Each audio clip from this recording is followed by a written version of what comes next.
Good morning, scholars. Today is Monday, May 4th, 2020. Let's jump into our ELA work today and think about what we will be focusing on in ELA this week. So, scholars, we know the sounds that vowels make. We have A. A says ah. E. E says eh. I says I. O. O says ah. You says Now we know that, but when we have an R that is a neighbor to our vowels, it changes the sound that it makes. Let's take a look at some examples. We know that O says ah, but not when there's an R next to it.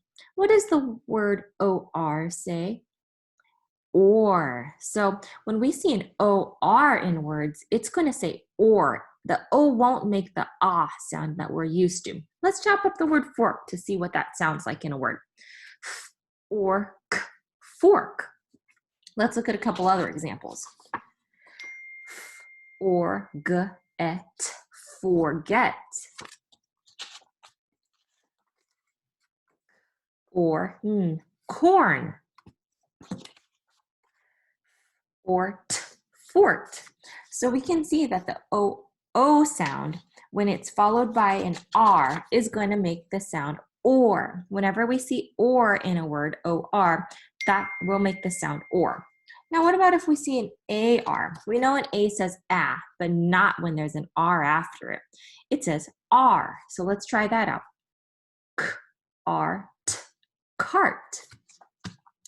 This week, we'll be focusing on those R-controlled vowels and thinking about how they change our sounds up. Well, scholars, when we think about reading comprehension, that's really all about understanding a text that we're reading. We're going to be focusing on many different strategies. Last week, we focused on sequencing, thinking about the order that things happen. And here are a list of different strategies that we can use. We can reread the text. We can activate our prior knowledge. That's thinking about what do we already know about this subject. We can use our context clues, infer meaning, think out loud, summarize the story. We can locate keywords, make predictions, use word attack strategies. We can visualize. We can use graphic organizers, and we can reevaluate or evaluate understanding. Scholars, today I want us to focus on rereading the text. Sometimes we don't feel like reading again, because we think, I've already read it. I understand what I read. But scholars, sometimes when we're trying to figure out key details and information, it is so important that we go back to the text to read it again. In your reading work this week, you're going to read different passages and answer questions about the story.